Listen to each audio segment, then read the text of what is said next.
with your main Chip Washington. When it comes to information, the main got an arsenal. Bring you up to speed with what you need. He's the local and nationwide news feed. Let's talk about it. Dialect to do something about it. Chip got the flow wide open if you got questions about it. Man, it's the show that brings you to your raw. To solve all problems, it starts with real talk. Real talk. It's real talk. It's real talk. It's real talk. It's real talk. It's real talk. It's real talk. It's real talk. It's real talk. It's real talk. It's real talk. It's real talk. It's real talk. It's real talk. It's real talk. It's real talk. Yeah.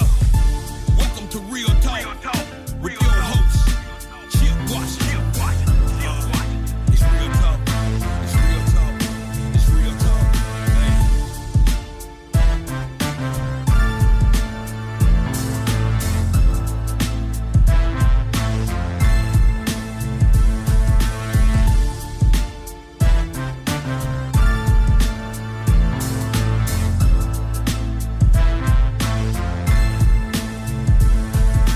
And here we go on this very, very hot, muggy Monday evening in the city. We are live and we are local, and it is 6 o'clock, which means it is time for an all-new Real Talk Memphis. I am your program host. My name is Chip Washington. Glad to be in your company this evening. And, man, I don't need to tell you or anybody else out there about the weather and how challenging it has been the last couple of days in terms of heat. We are under, when I say we, Memphis and Shelby County are under an excessive heat warning. Not a watch, a warning. I think the high today might have been 95, maybe 96, but I know at one point a little earlier this evening I checked and the heat index was about 115. So this is very dangerous heat. It's a very dangerous environment. You don't need to be outside long to be negatively affected by all of this. We are going to see a very slow cool down this evening, and again, closer to 100 degrees tomorrow, which means the heat index will be anywhere between 110 and 115. So again, the caution continues in all of this. Stay hydrated. If you have to be outside, drink plenty of water.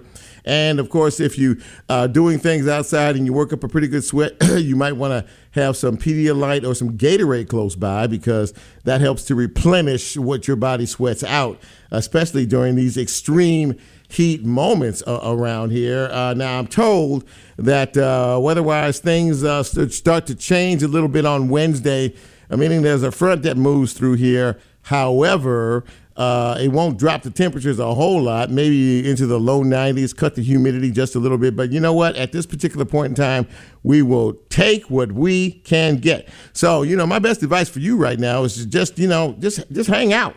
You might as well just stay at the house and stay cool and comfortable under the AC and check out this show however it is you check it out on your favorite streaming device or on the radio or, here on social media. You can watch it on Facebook Live, the whole 9 yards. So I sort of led into how you can find this fine piece of radio broadcasting, but it bears repeating. You can find us now live on the radio, 91.7 FM. That will be WYXR. You can also find us on the WYXR app. We are on the TuneIn app. We are live streaming the show tonight, so if you choose to do so, you can check us out on Facebook Live. And when the show posts in a day or so, you can go to wherever it is. Well, you can find us on YouTube. That's one thing for sure. And wherever you get your podcast, if you're a podcaster, and we are a podcast, by the way, you can go to your favorite podcast platform and you can find Real Talk Memphis. So check it out. If you haven't checked it out, check it out. I think you might like it. Anyway, in terms of the guest list this evening, we're going to get into a few different areas. First things first, early voting has begun. I'm sure you know that by now. I know that there are a few of you out there who have voted early. It goes until this Saturday, early voting, because the election is next Thursday. So we're going to be talking about that with the Shelby County Election Commission She oversees the election process. Her name is Linda Phillips. She'll be joining me in just a couple of minutes.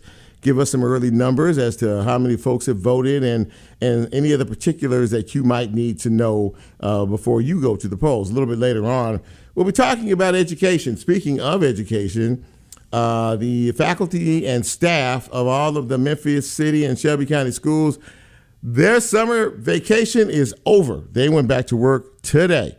So it starts today, getting the classrooms ready, getting the schools ready for the kids who will arrive 1 week from today.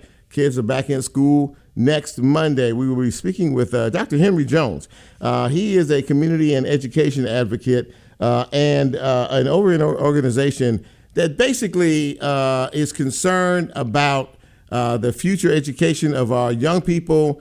We got lawsuits flying back and forth from the school board to the state of Tennessee. We have an oversight committee, and everybody's trying to figure out, who's going to be in charge of what and what effect this has, if any, on our young people. Well, Dr. Jones will be joining me at the bottom of the hour to talk about an organization that he has founded and what their mission is in terms of educating our young people. And in the second half hour, a little bit later on, Robert Gordon. Now, folks, this radio station may know him. He has had a show here on the air. I don't know if he's on now, but he is an author. He is a filmmaker. He's produced 8 feature documentaries. He's won Grammy Awards. He's won an Emmy Award. Well, he's got a new project out that made its debut here at Crosstown the other night. Robert Gordon will be in studio with me a little bit later on to talk about this project, why it was important for him to do it, and what we can expect. So there you go. That's a nice rundown on some various topics of conversation tonight. Sit back, relax, kick it, and enjoy. Now, we always like to celebrate birthdays here because birthdays are important. And if you were fortunate enough to make the current trip around the sun, well, congratulations to you. But how we do it here is a little thing I like to call the shout out. But I can't do that until I say, hit it, Brent. Happy birthday. Happy birthday to the following folks. Jerry Gardner, friend of mine. Happy birthday to you, Jerry. Happy birthday to Derek Austin. Pamela Dotson celebrating her birthday today, as is Chiquita White, Dee Harris, Annette Bryant, and Mia Walker, all celebrating birthdays on this fine, hot day. From all of us here at Real Talk Memphis, first and foremost, happy birthday. I hope that this day has been filled with fun and laughter and celebration. And you had some cake and ice cream and some balloons and, all that nice stuff. From all of us here, we appreciate you. We appreciate you being here. And we look to have you around, or we look to be around next year when you celebrate your next trip around the sun. Thank you, Brent. All right, let's take a quick look at some news and notes of this evening. As I mentioned at the top, early voting has begun. And as of Saturday, I think, we have seen 31,700 or so folks who have voted, early voting so far. It's a pretty good number, pretty decent. We could do better. And hopefully, we will do better. There is one more week this week of early voting. We will be talking with Linda Phillips at the Election Commission in just a couple of minutes to talk a little bit about all of that. Again, there are 26 locations that you can go to now. That's a good thing about early voting. And the primary election, as I stated, is next Thursday, August 6th. You can always go to shelbyvote.com for more information. As I mentioned at the top, faculty and staff of Memphis and Shelby County Schools back to work today. Their school year has started today, getting the classrooms ready, getting the schools ready for the students who return next Monday. We still don't have a decision in terms of the next step in the process of this temporary restraining order from the lawsuit that was filed by the elected school board members along with the county commission against the state of Tennessee for their oversight committee that they selected to oversee the functions of all of our school districts. That has been put on hold for right now. So we're waiting for a judge to make a determination as to what happens next. If there's a winner in all of this, if the oversight committee will have a place on this board, if the school board, who is right now doing their work because there's nothing stopping them from doing that. So it's still confusing for a lot of folks, and we'll have to wait and watch and see how all of this thing shakes out. And again, I mentioned this at the top. There's an extreme heat warning for all of us here in Memphis and Shelby County. These temperatures are no joke. We're about 100 degrees real temperature. Depending on where you are in West Tennessee, your heat index could be anywhere from 110 to 115 to even 120, depending on where you are. So please, ma'am, please, sir, pay close attention. Don't be outside for extreme periods of time. And more importantly than that, check on folks. There are a lot of folks out there who need to be checked on. Make sure that they're doing okay, especially the seniors. Make sure that they have air, they're cool, they're comfortable, and everything like that. You know, we always, you know, me, and my big message is we need to take care of each other. Get out of self and see who else needs some assistance, and by all means, give it, okay? How about that? So let us take our first break of the night, and when we come back, we will kick this show off. We'll talk about this election process that is happening here in Memphis and Shelby County. This is Real Talk Memphis. I am Chip. I should think by now you know who you are. Let's take a break. We'll be right back.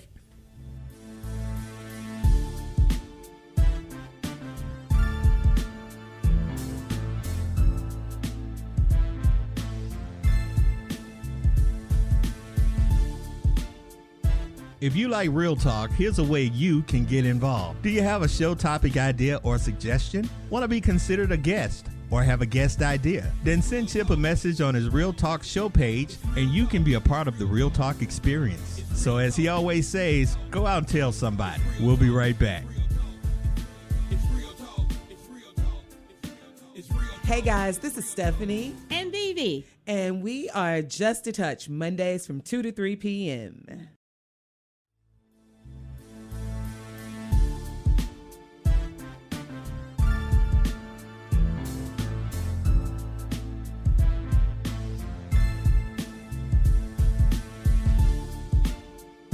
Get Real Talk on the TuneIn mobile app under WYXR, and he's now streaming live on Facebook. And you can also catch a rebroadcast on YouTube. Just put WYXR in the search box and hit subscribe. Now back to more Real Talk with Chip Washington.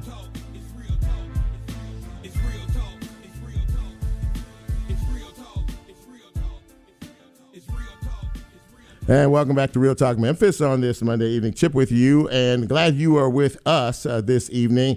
Okay, we have a big election that is coming up. I think we've heard a lot about it. We've heard enough about it. Lord knows we're seeing a lot of commercials and campaign flyers and ads and everything else from folks who want your vote. But we need to make sure that we have some official information about all of this so you can become an informed voter. And for that duty, I've invited Linda Phillips from the Shelby County Election Commission. She oversees this entire process, and she's joining us now on Real Talk Memphis. Linda, it's great to see you. How are you doing today?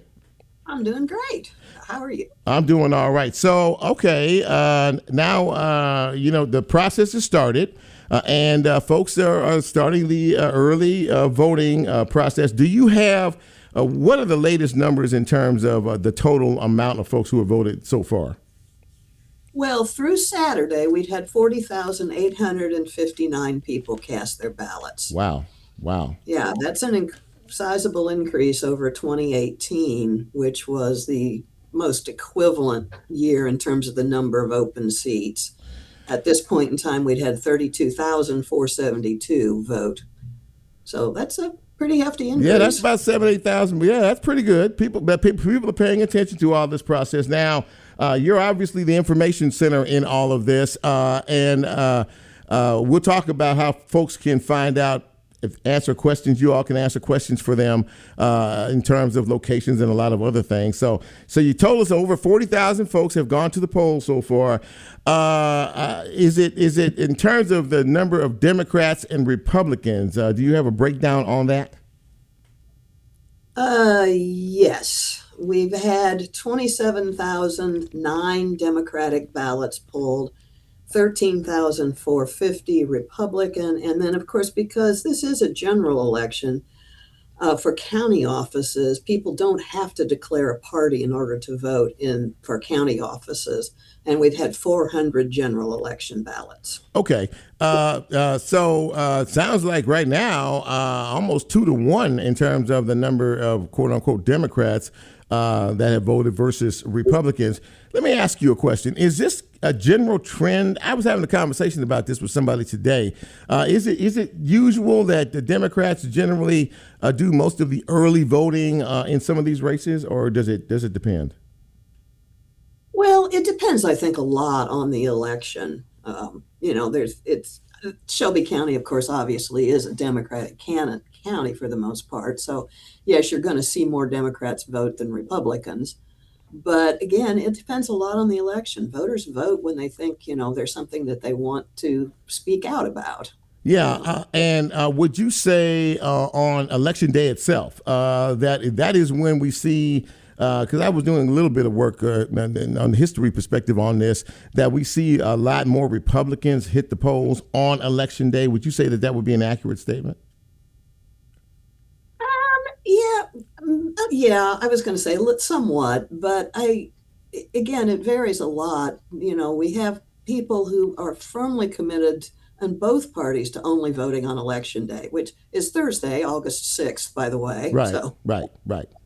And so a lot of folks wait until that day. Now, I would imagine because of the length of depending on where you live, these ballots are pretty long. I mean, I live in the suburbs, so my ballot wasn't that long. I did early vote last week, but these ballots are long. I mean, did somebody? I think somebody told me 5 pages, something like that. I mean, can you tell me? I mean, how many, the number of pages that are involved in all of this?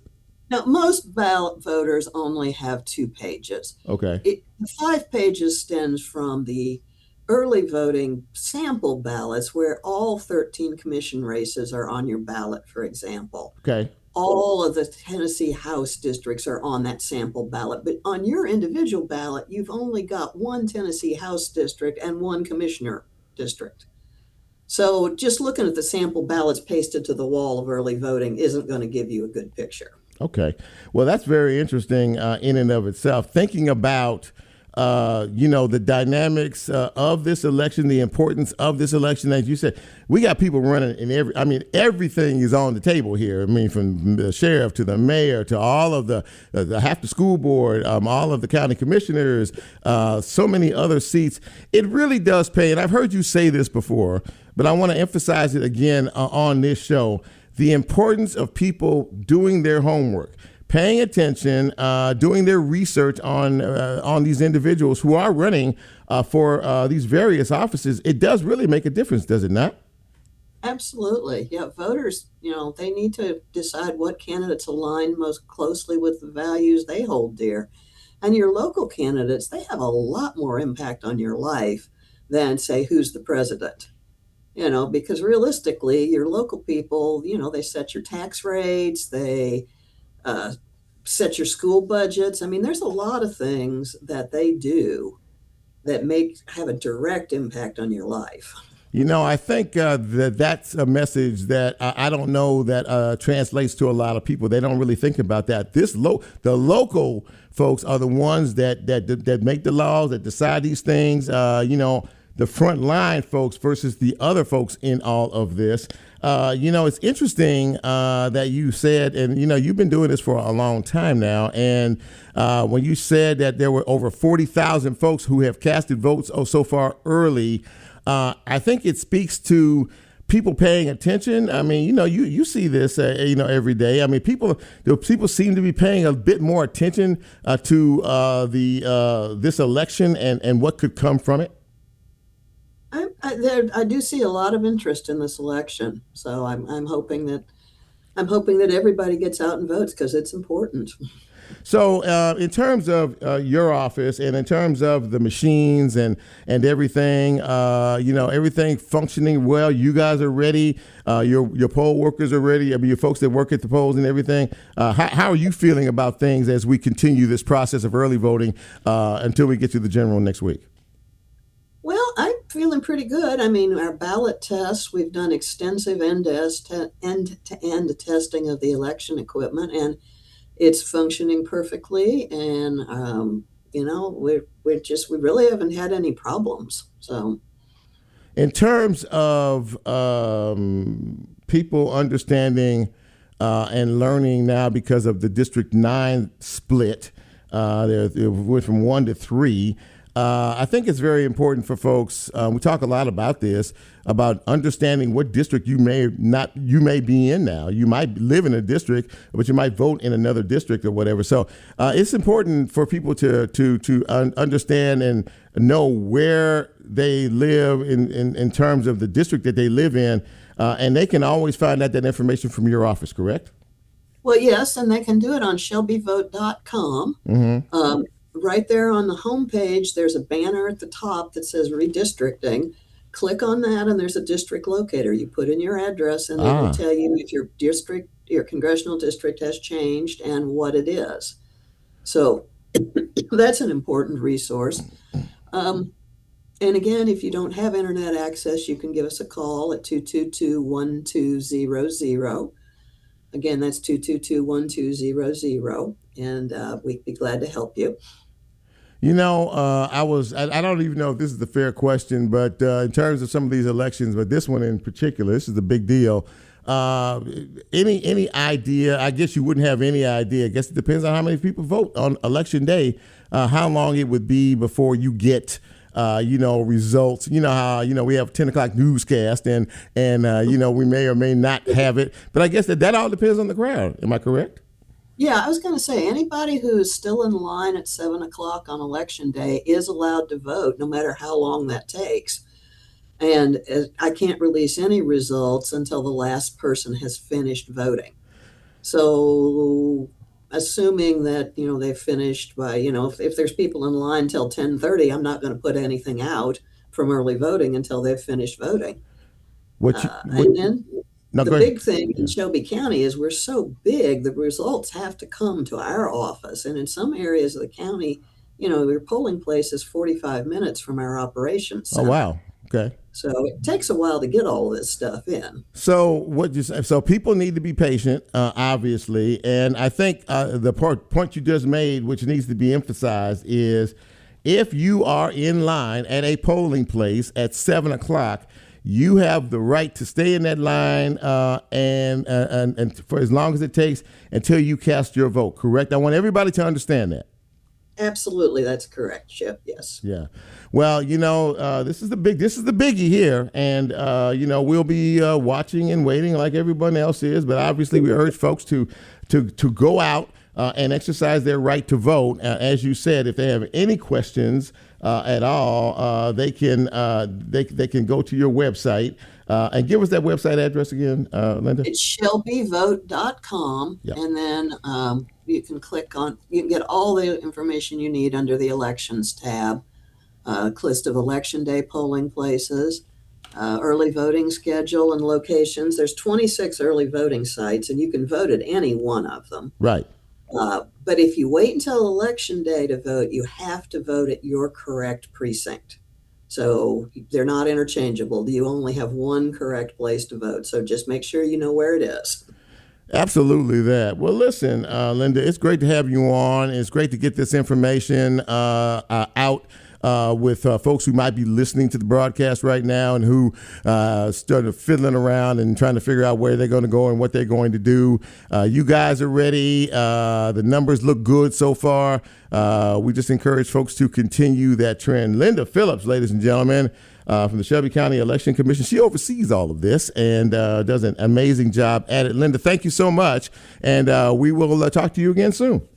Okay, well, thank you for having me. Absolutely that. There you go, ladies and gentlemen. That's a good snapshot right there. I hope you were paying attention to what she talks about, because everybody's been talking about voting, and everybody's been talking about how important all of this is. It is extraordinarily important. And it seems to me that about 40,000 plus of you think it's important too. You have already gone to the polls, as she stated. That's a healthy number. That's healthy. That's a bigger number than what they could compare to in 2018. So good job so far. The job is not done. You can early vote every day this week up until Saturday. So get up off your rusty dusty if you haven't done so, and go to one of 26 polling sites out there and cast your vote. And we really appreciate her coming on the show to talk a little bit about them. Go to ShelbyVote.com and click on the elections tab, and that will get you what you need and where you need to go and do it. Keep doing it, Memphis and Shelby County. Not bad so far. Not bad. Let us take a break. And when we come back, we will continue the broadcast. We're going to shift gears and talk a little bit about education. Yeah, school is just about to start. It's right around the corner. And what's going to happen as to who is actually going to be the leaders of our school district. We'll talk about that with our next guest. This is Real Talk Memphis. I'm Chip. Hang in. We'll be right back.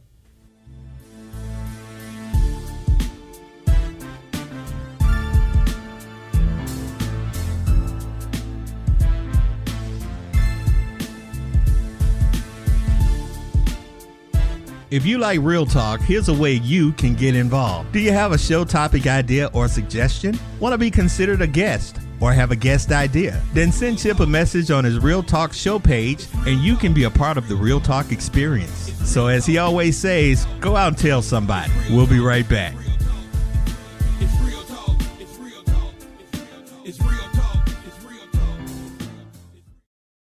Hey guys, this is Stephanie and Vivi, and we are Just a Touch Mondays from 2 to 3 p.m. This is Lulu with Cake Effects. Tune in every Saturday morning from 8 to 9 a.m. on WYXR 91.7 FM, where we play everyone who had a birthday that week. What's up, Memphis? It's your girl Shelby, aka DJ Rhinestone. If you're hungry for fresh funk, tune into Bread and Butter Radio from 7 p.m. to 8 p.m. on WYXR 91.7 FM.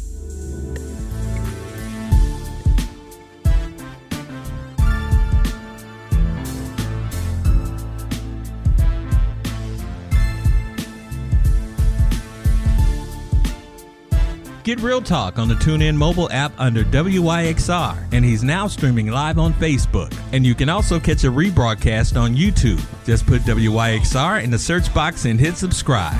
Now back to more Real Talk with Chip Washington.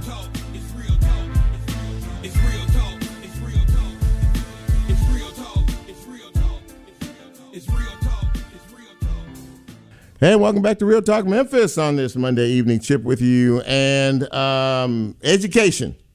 That word, education, is a big, big, big deal. And there has been a lot of conversation about education and how we achieve better, how we do better, how we work better, how we produce better for our young people. And that has been top of mind. Of course, many of you are aware that the state of Tennessee put together what they like to call an oversight committee to oversee the process of the day-to-day operations of the Memphis and Shelby County School District and the elected officials who are in seat now. Well, that board, the elected board, decided to file a lawsuit along with the county commission against the state of Tennessee to stop this whole issue of this takeover board or oversight board or whatever term you choose to overlay on it.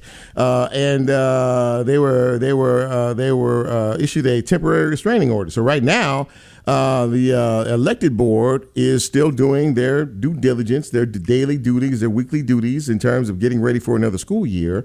And the oversight board is waiting to find out what happens with them.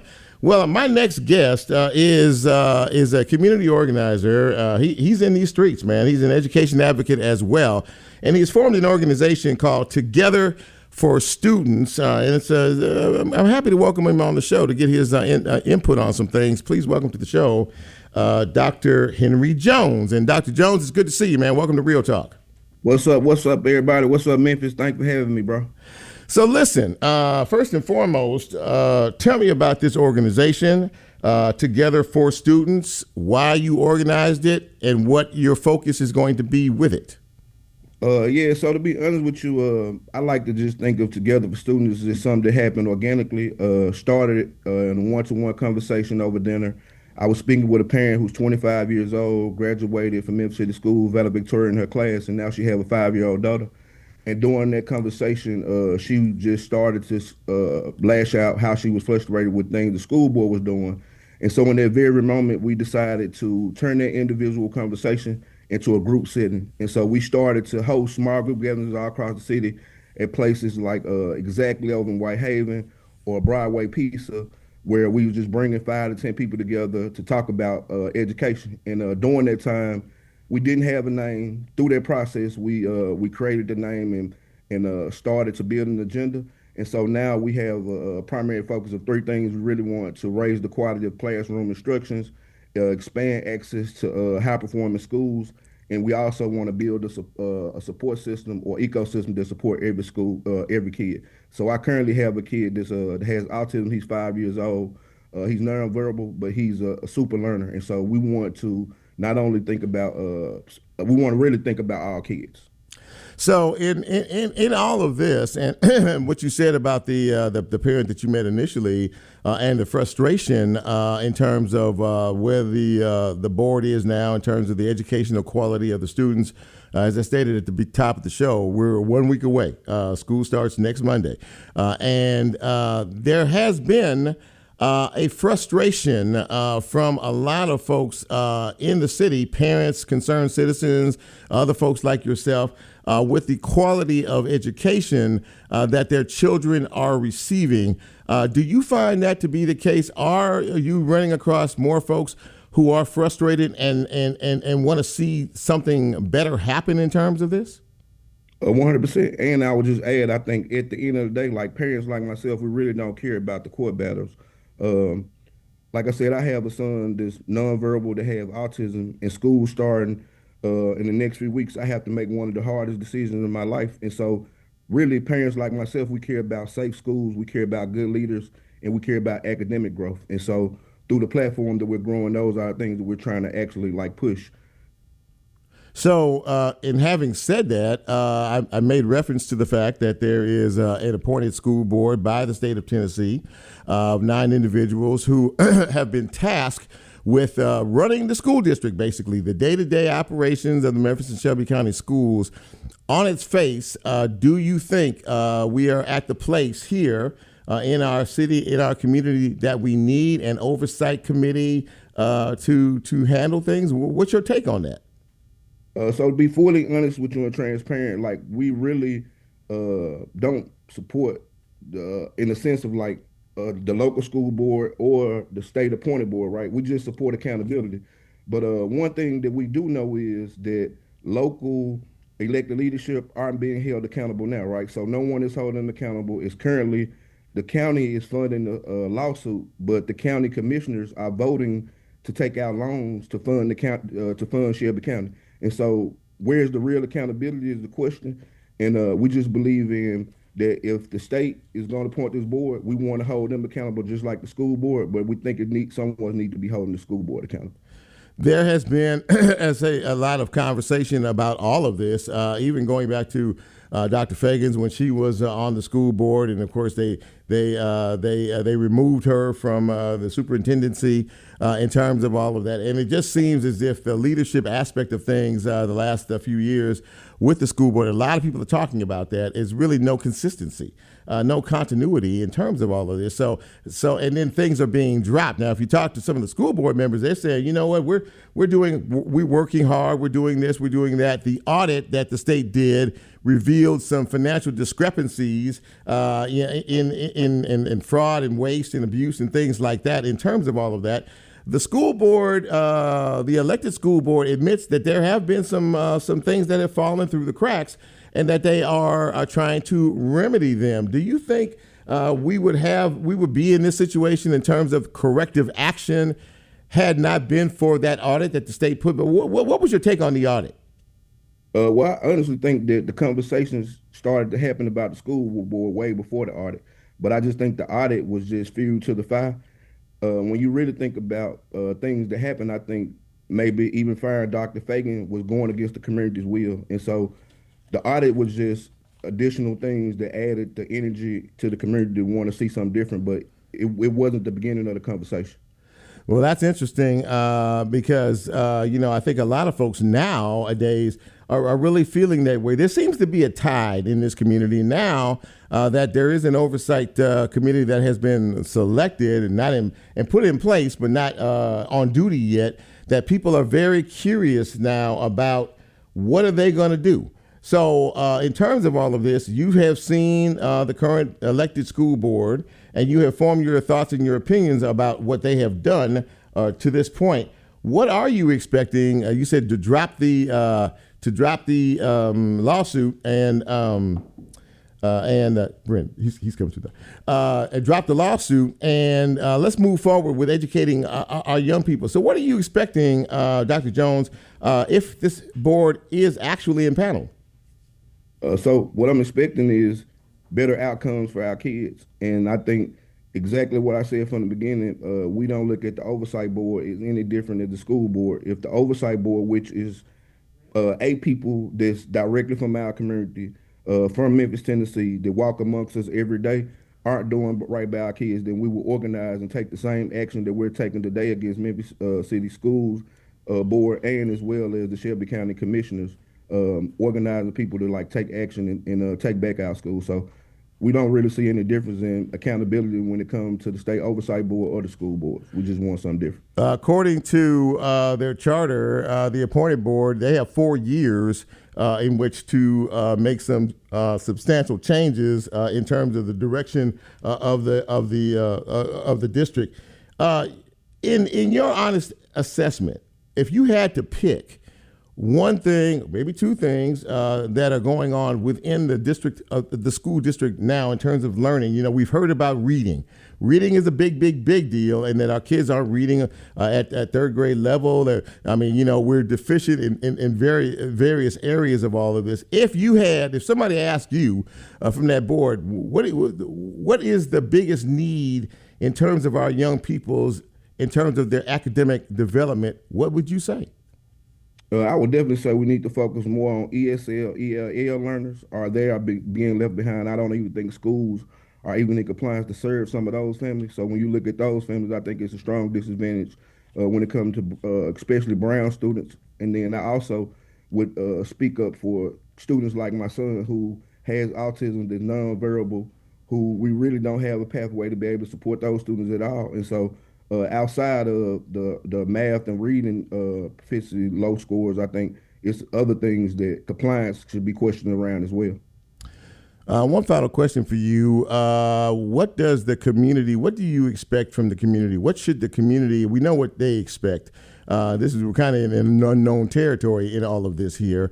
But what should the community expect from our educational leaders as we are literally a week away from starting a brand new school year with a lot of different dynamics involved? What do you tell folks, Dr. Jones? What do you say to people? Look, these are our children. This is our campaign. This is what we expect. What do you expect?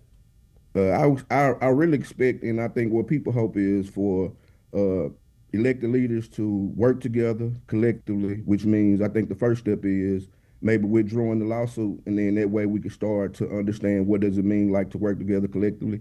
And so currently we have a petition that's online, and we'll be attending school board meetings as well as county commissioners. And so the hope is just to see us work together collectively, because the only way that we can solve these problems is we work together. So it's just not about an oversight board, or it's not about a school board. It's about Memphis, Tennessee, or Shelby County as a whole. Dr. Henry Jones, ladies and gentlemen, he is the head of an organization called Together for Students. You know what? He's like, time out for the lawsuits, time out for the bickering and the back and forth, whatever needs to happen in order to take our children to the next level so they can be as productive. The next group of productive leaders in our community is what we need. Dr. Jones, great to have you on the show tonight. Really appreciate you. And we'll be keeping up with you and watching like everybody else is and waiting to see what happens. But I appreciate your time, man. Thank you so much.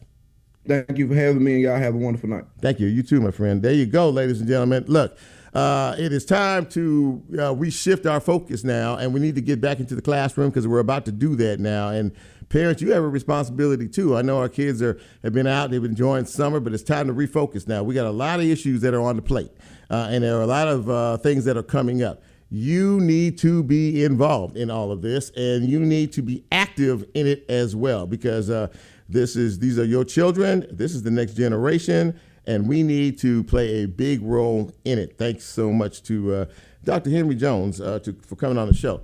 Let's take another break, final break, and when we come back, we're going to shift gears, and we're going to talk about, entertainment and books and movies and Grammys and a lot of with my next guest. Stay with me. Don't go away. We're not done yet. This is Real Talk Memphis. I'm Chip. We'll be right back.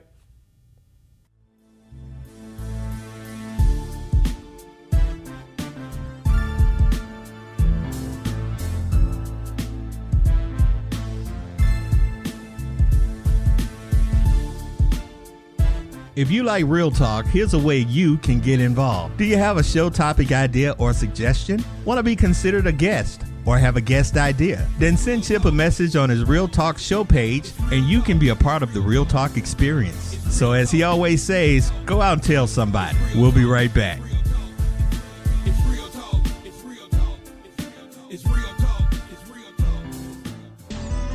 Woman's intuition, woman's prerogative, sometimes. Only a woman's point of view will do. Listen to Valley of the Dolls, Sunday, 1 to 2 p.m. on WYXR 91.7 FM. A chance to hear a woman's thoughts and feelings. Hey, this is Robbie. Join me and my buddy Winston every Wednesday from 2 to 4 p.m. for Song on the Radio. We play some stuff you're familiar with, some stuff you've never heard, and some weird stuff. Hey guys, this is Stephanie And Vivi. and we are Just a Touch Mondays from 2 to 3 p.m.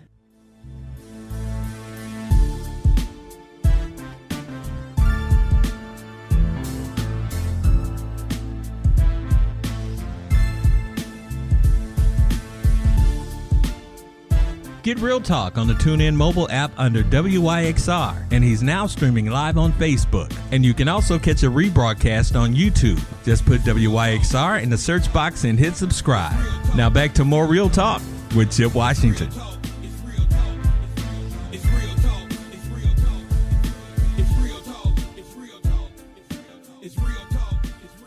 And welcome back to Real Talk Memphis on this Monday evening. Chip with you. And, Memphis is known for a lot of things. It's a very creative city. It's a very artsy city. There's a lot of creativity that happens around here. And my next guest is a classic example of that. He is an author, writer. He is a filmmaker. He has won, not two, but 3 Grammy Awards. He's also won an Emmy Award. He has written 6 books, and he has done 8 featured documentaries. And if that wasn't enough, he's got a brand new project that is out. And a lot of you know him if you listen to this radio station. Robert Gordon is joining me in studio. He's sitting right across from me here. And of course, many of you probably listen to him on Tuesday afternoons at what time? 4? 3 to 4, and I don't think many listen. Don't even try it. Don't even try But that's okay. Well, Robert is sitting here, and it's good to see you, man. How you Yeah, I'm doing? thrilled to be down here. I'm thrilled to be sitting on the other side of the microphone from you. I always love your program on Monday nights, and Thank you, man. I'm thrilled to be here. I appreciate that. So listen, this new project that you have, Newport and the Great Folk Dream, and I have read several reviews on it, just mind-blowing about all of this, and we'll get into all of that. Now, this past week, you had a Advanced screening here at Crosstown. That's right. It was packed. It was sold out. The place was packed. And by the way, Lulu, who is on this show as a producer, not here tonight, but she told me, she sent me a note. She said, We saw that movie, and I guess she talked to you at that night. And she said it was absolutely amazing. This is a 17-year-old student. I can't tell you how good it makes me feel to reach, teens. She like thought that. it was amazing. Yeah, she great. thought it was amazing. Great. Well, she got good taste. What can I tell you, man? Well, there you go, baby. That's it. That's why she works on this show too. Yeah. It's good taste. But listen, seriously, congratulations on all of this. You have shown this now all over the world, and you have just been getting. Are you overwhelmed by the attention that it is getting and the notoriety that it is getting, and the attention that people are paying to it? I wouldn't say overwhelmed. I mean, I love it, and I love that. It's progressing too. I believe we're gonna have a wide public release, theatrical and streaming in 2027. So that makes me feel that makes me feel good. That's a big because deal. that's what we've been aiming for. That's a big deal. And so getting all these accolades, we were invited to have our world premiere at the Venice Biennale, the Venice Film Festival. Oh, wow. Last September. So from then, basically that opened up the door. Everybody just said, if you premiered there, we want you. And so it's been a blast. And it's made here in Memphis. I'm born and raised here, and I worked with the team that's been here, that's from here. Yeah. And, cut it in Midtown in a second bedroom, at someone's house. It wasn't like we were in a $1 million suite. And I think it's going to be very well and widely received. When you started to put this together, and the process that goes into all of that, was there a point in all of that, Robert, when you said to yourself, "Man, this is a big deal here"? Well, I knew from the start. Yeah. I mean, so what? A friend of mine who owns a film archive in New York. It's called Historic Films. I started licensing footage from him about 25 years ago when I was making a Muddy Waters documentary. Okay. So Joe and I got friendly over the years, and then he bought this archive of 80 hours of film footage from the Newport Folk Festivals 1963 to 1966, and he called me up and said, "Let's make a movie." And I was like, "Oh, heck yeah." I did ask him because this footage was shot for another film, a 1967 film called Festival, but it's a 90-minute film. Okay. So there was 78 and a half hours for me to work with, you know. Oh, wow. And so, but I said to Joe, well, didn't Murray, the guy who shot it originally, didn't he use the best stuff? And Joe came back emphatically no. And man, I mean, this screening we had, we're still buzzing about it. It's been almost a week, and we all still we were so well received. Thank you, Memphis. We just loved it. Well, you said you're born and raised here in Memphis. Memphis knows you. They love you. And obviously that is a symbol. Now, that back to that film festival, the Venice Film Festival you talked about, when it debuted there, were you... when it was over, and the response and the reaction to it from so many people, did that? I mean, that's a big deal. Here's the even better part. Okay, is that we didn't have to wait for when it was over for the screening. They started, like about 15 minutes in, they applauded. Is that right? The audience was like, "This is amazing," and began to applaud during the movie. So, and that was our first honest to God public performance. We'd only shown it to friends before. Yeah. So we were, 15 minutes in, we were like, oh my God, they love it. It just made us feel great, and we relaxed for the whole rest of the show, and we got an extended standing ovation. It was great. We're still buzzing from that. It has been said that in terms of the creative aspect of the world, you're never big until at home.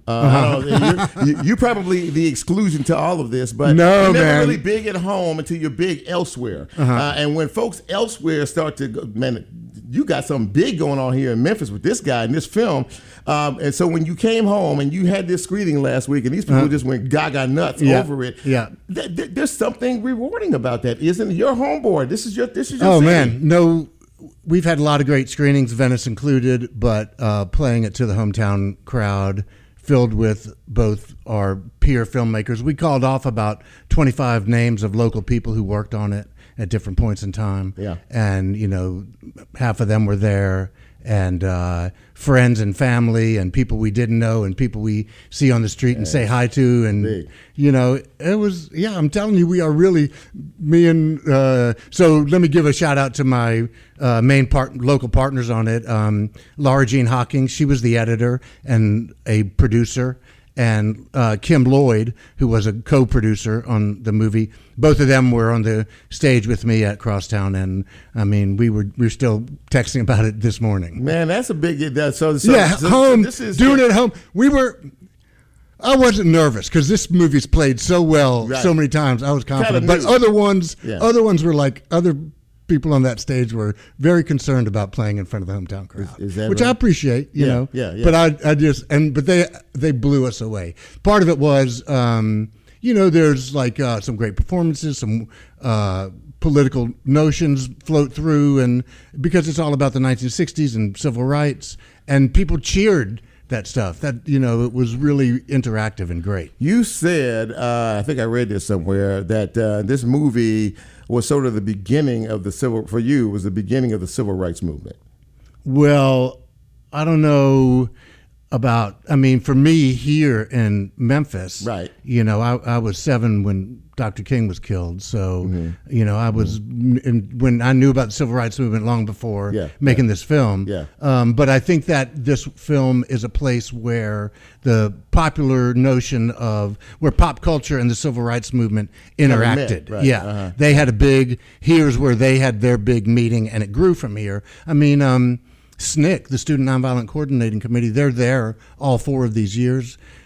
Stokely Carmichael's in the audience during the last. James Foreman is interviewed by by Murray Lerner, by the original filmmaker. There was just great material to work with. This is a historical piece, obviously. This Newport Festival, but I like it to have a contemporary resonance. Was that your aim? Absolutely. Okay. Absolutely. I mean, always historical. Everything I do. In there, right? Yeah, absolutely.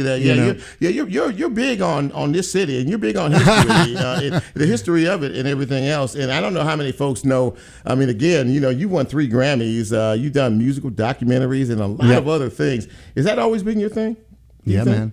Pretty much. I mean, I think it was 1977. The Rolling Stones played outdoors at the Liberty Bowl Stadium, and most people went home talking about the Rolling Stones, but they had brought Furry Lewis up on stage, a local solo acoustic blues guitarist from the 1920s, and I went home going, "Whoa, Furry Lewis, what was that?" And then I wound up meeting him, and I started hanging out at his house, and that was and that was in my teens. So from there to now, it's just been mostly a big grin, like, oh my God, I can't believe I get to do this.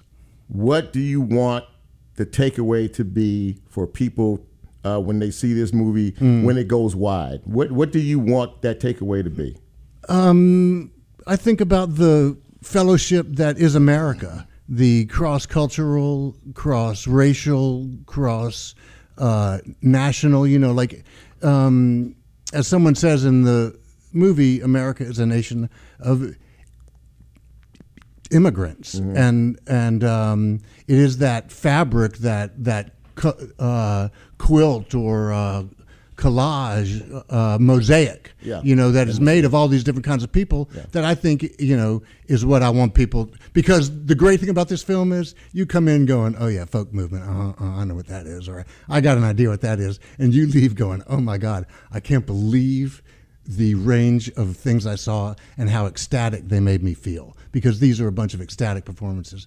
A couple gospel groups in there, Gospel Hummingbirds, Reverend Claude Jeter and the Swan Silvertones. I mean, it's just Sun House does some incredibly powerful. It's a quilt. It's a quilt. It's a quilt. That's really what it sounds like. It's joyous. It really is. And not only are you entertaining people, Robert, but you're educating people. I'm reminding them that this is a history lesson. Yeah, man, I don't like to think of it as I know, that's what it is. You're teaching folks who never knew and didn't understand about something that was very real during that time. Yeah. Yes. And in a way that does not feel like a history lesson. Yeah. Because it's, these, like I said, these performances are like one ecstatic moment after another. this Newport and the Great Folk Dream. It'll get wide distribution in 27. Yeah, so we don't know when in 27, right? Well, we'll have you back on the show if we can get you by that time. When that thing happens, I'm putting in my dib now. Yeah, totally, man. We're radio homeboys now. Come on, man. I am thrilled to be on your show. It's so cool. We get those surveys as disc jockeys on the station. What do you listen to? I'm like, Chips Washington, man. Man, I appreciate it. Yeah. God bless you. I appreciate that. And this is really because that's community. Again, it's part of what makes community radio community. Well, yeah, it does, and I'm happy to be a part of all of this. And the reason, he and I talked before he agreed to come on the show. He said, well, the movie doesn't go wide until 2027. I said, but they're talking about it now, and so we want to talk about it now and get everybody primed and ready to go for this. Okay. I mean, this could be. I mean, could you see an Academy Award nomination in your future behind this? Man, I have no control over that, but from your mouth to the Academy's ears. Man, put it out there. Put it in the atmosphere. Put it out there. Put it out there. This is really. It plays well. It really affects.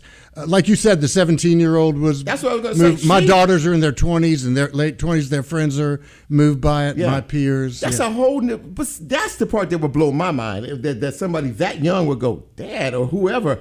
This is big time. This is big time stuff. I had a goal of one example would be there was I would see periodically. I'd see a documentary as a kid in theaters or whatever, and it would open up new worlds to me. There was a Chet Baker documentary about the jazz trumpet player, and it was just amazing, and it really opened up that world to me. And I wanted to be a film that someone might read enough about to go, all right, I'll go for, an hour and a half in the air conditioning and see what this is about, and then leave just amazed. Yeah. Well, it sounds like you have done that, my friend. It really, really does. Listen, ladies and gentlemen, Robert Gordon, you all know him. He's a homeboy. He's Memphis grown, man. Memphis owned, Memphis grown. And this project we can look forward to in a few months, Newport and the Great Folk Dream, directed, written, produced, and whatever else goes into making movies by our good friend Robert Gordon. And I want to give a shout out to shout out, baby. Go ahead. Indie Memphis. We did the program as a benefit for them and their film festival. Just coming back. Took a year off last year. Coming back this year, early November downtown. It'll be, and I think it's going to be a great lineup. And I was thrilled to get to help them. We all were thrilled to get to help them in their coming program. I'm very honored to have you come on. Man, thank you for having me on. Good to have you, baby boy. Yeah. Listen, ladies and gentlemen, that's how you wrap up a show. And with this, and I know everybody in town is going to go see this when it comes out, and I'll be among those folks as well.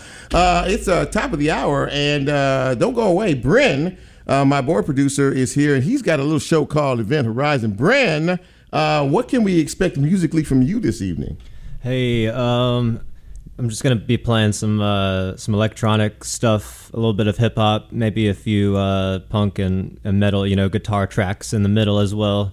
A little bit of everything there on Event Horizon every Monday between 7 and 8. That's it, baby. That's it. Bren Butler, ladies and gentlemen. Don't go away. But as Bren plays us out, let me tell you something. This has been a great show, and I have really enjoyed it. And I always thank you all for tuning us in, giving us an opportunity to be with you each and every Monday evening from 6 to 7 p.m. Central Time. And, we're a podcast. So when this thing posts in another couple of days, you'll be able to see it hear it wherever you get your podcast. And, man, I'm hyped. Robert got me hyped up. I'm hyped, man. I'm just hyped up now about this whole project here. It's really, this is what Memphis is all about, right here at this radio station. It truly, truly is. But thank you all for being a part of what we do. If you like what we do each and every week, go out and tell somebody, man. Let people know.